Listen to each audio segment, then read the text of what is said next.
Hello, I'm William Godwin, a candidate for Gary City Council's 1st District. I'm excited to present to you, the voters, our plan to take our district to the next level. I released earlier this week a list of key items that we want to focus on in our administration of the 1st District. We know that there's only so much that a city council person can do, but a council person's chief responsibility, beyond responding to your needs and concerns and making sure they are properly heard, is to be an effective legislator. Currently, we've seen a flurry of legislative activity, but I ask you to look at how much legislative action was taken in 2016, 2017, 2018. You see, I plan to be a legislator from day one, not just during the election season. And more importantly, not just a legislator, but one who is focused on ordinances and resolutions that will get to the heart of our city's financial challenges. Those quality of life issues that are so important to taking us to where we want to go.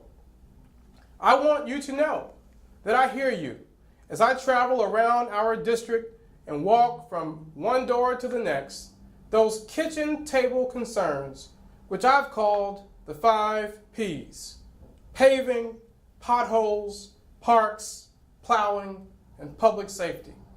In order for us to improve all of those items, we know that we have to have the finances to do it. And unfortunately, money doesn't grow on trees. We know that we exist in a situation where we are limited in the revenue we collect because of the property tax caps. However, there are some things we can do to increase the amount of revenue that comes into our city. I want to present just a couple of those options to you this evening. Number one, we need to take a close look at how we assess business license fees. We should consider a graduated progressive fee schedule where larger companies, either based on employee headcount or based on revenue, pay a higher fee than the 1 or 2 person business that's just trying to make it through the next week. They need to pay their fair share, given the cost on our infrastructure and their ability to do more to ensure that our city's general services function in such a way that they can be successful business owners in this community, and that we as community members get the businesses that we deserve and the service that we expect as citizens. That's just one idea.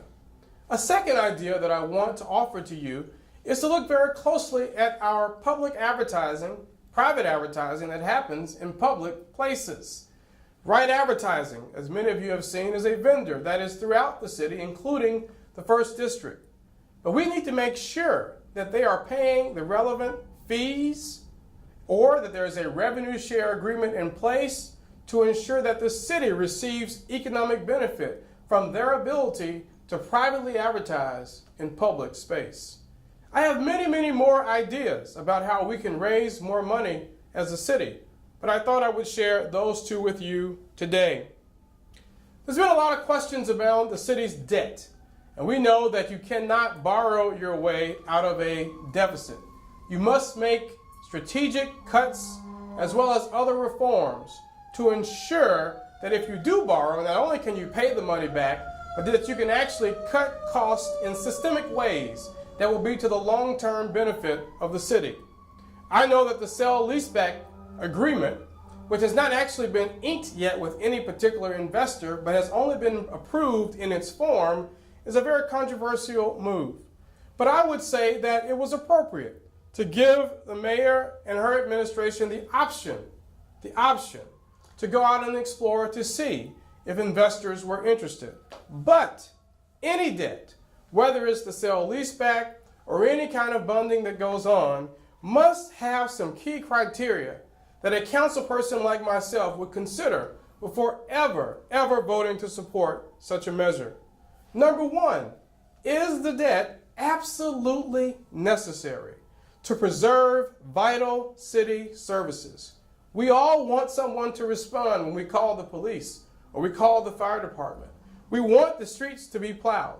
So if vital city infrastructure is at stake and vital city services are at stake, that's the number one question we should ask when we're thinking about taking on debt. Number two, can sufficient cost savings be made in the short and long term by putting the city in a better financial position?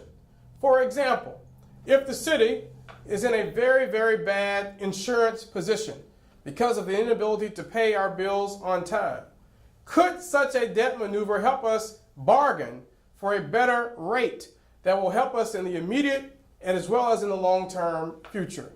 You have to use any borrowed funds very strategically and carefully to ensure that they actually inure to the benefit of the city. And lastly, is there sufficient council oversight built into any agreement that will provide the proper checks and balances and public input to ensure that we are borrowing responsibly and we have a plan for how those dollars will be repaid and a plan for how we will benefit now and in the future by cutting our costs sufficiently that we're able to not just saddle ourselves with more debt and more problems that will require us to continue to look to debt to solve our challenges.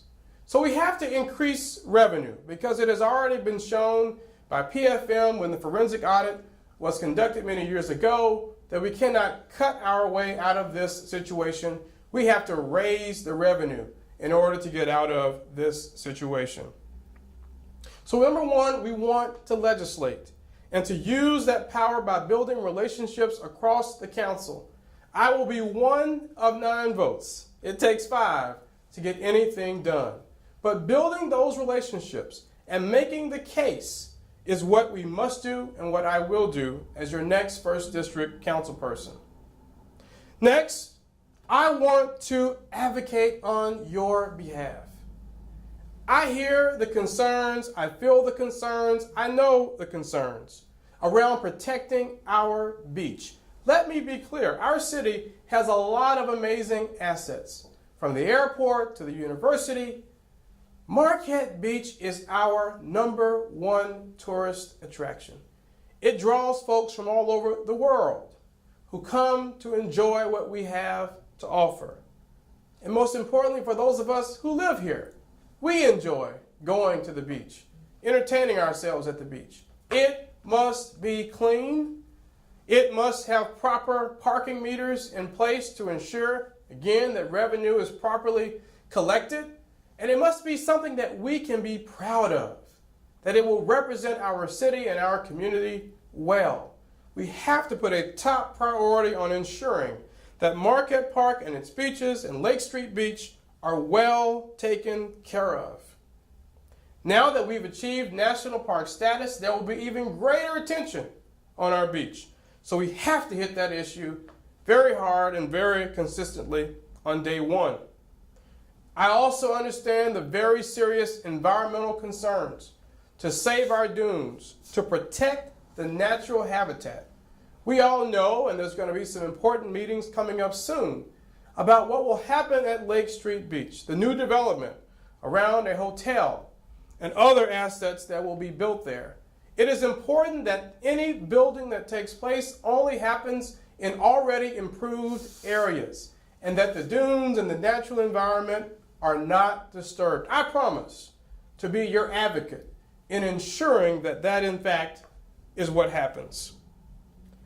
Thirdly, I want to partner. As a city council person, I don't own a plow. I can't fill a pothole. I can't be a police officer or a fire department official, but I can partner with the city and with the state to help get many of these things done by being an advocate and ensuring that we have the financial resources in place. But we can also partner with our city agencies and with state agencies to market our area so that people will know that this is a place where you can open a business and you can grow a business, as I did myself through Godwin Realty Company, so that people will know that this is a place where you can own a home with reasonable taxes at a reasonable purchase price, which I did 11 years ago at 23 years old when I bought my first home right here in Gary's 1st District. I want us to take our show, take our message on the road to tell folks throughout the region, in Chicago and beyond, about the opportunities that are here. We can advertise, we can market, we can showcase what we have to offer to fill these vacant storefronts, to fill these vacant homes with people and businesses who are community minded and who will hire locally and be engaged in every way with our city's progress.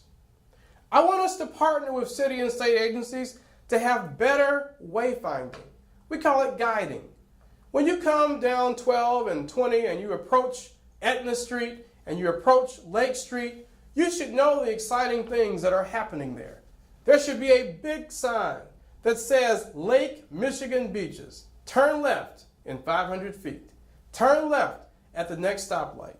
And the same sign coming in the reverse direction going westward. That alone, I believe, will have a positive impact in luring more traffic, more people, not only to our beaches, but to the businesses who vitally need more consumers in order to stay open and grow. More folks will come into the shops and the restaurants to get vital services and goods. And yes, to enjoy our beach. I want us to partner with city and state agencies to restore many of the vacant buildings and homes, but especially the vacant buildings in our key entryways and within our business districts, from Etna Street to Lake Street to Shelby Street. Those are key areas that we want to be thriving and growing, filled with successful businesses. If business owners are just sitting on these buildings and merely paying the taxes and are not actively seeking to ensure that their building is up to code and that it is being leased out for a useful purpose, then we must hold them accountable. We must use everything we can. We must pass every ordinance we can. We must issue every citation we can to ensure that that does not go on. We need open businesses. We need that in our economy right now. Next, I want to be inclusive. As I travel around Etna and Emerson and Glen Ryan and parts of Miller, there are those who feel disconnected from our government and certainly disconnected from the 1st District. We are one district, and I'm listening to you, the forgotten first. Those of you who are not at our district meetings, because they don't necessarily happen at convenient times. Those of you who would love to see a district meeting happen in Glen Ryan, happen in Etna, happen in Emerson, because you too are the 1st District. And we are progressive and open-minded and inclusive enough to ensure that we are hearing everyone's concerns and that we are meeting the need where it is and where you are.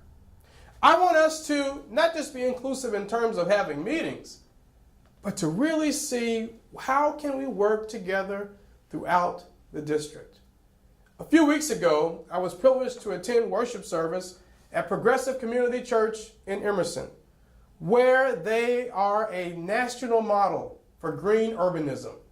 There they grow all kinds of crops and eggs. It was kind of cool to hear the chickens as I was leaving the service.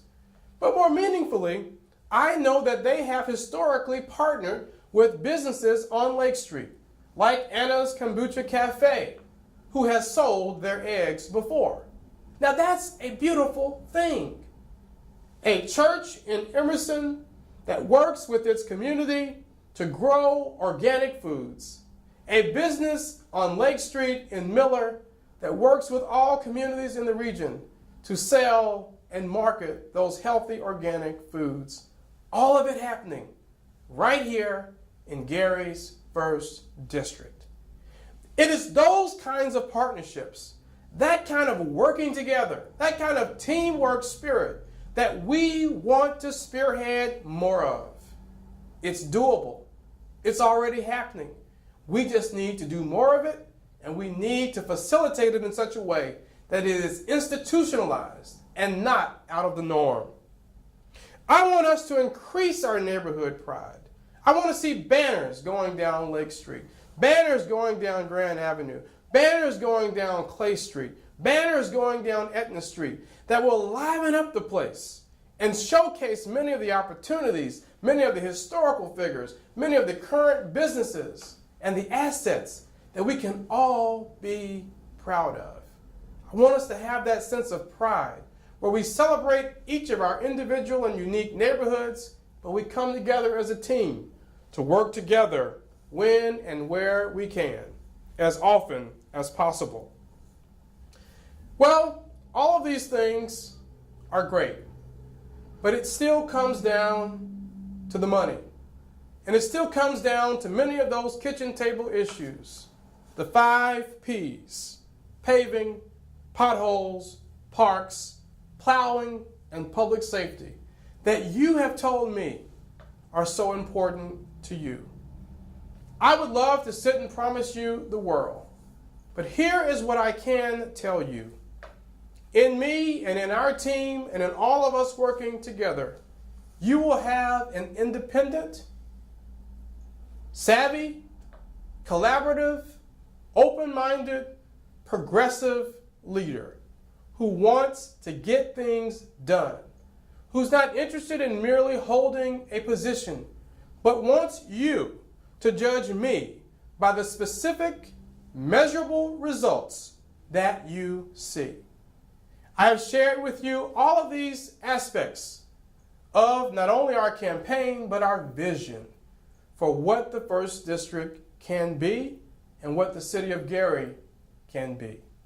I hope that you will seek to learn more about our campaign at Godwin4Gary.com. I'll see you soon at your door. Thank you for tuning in.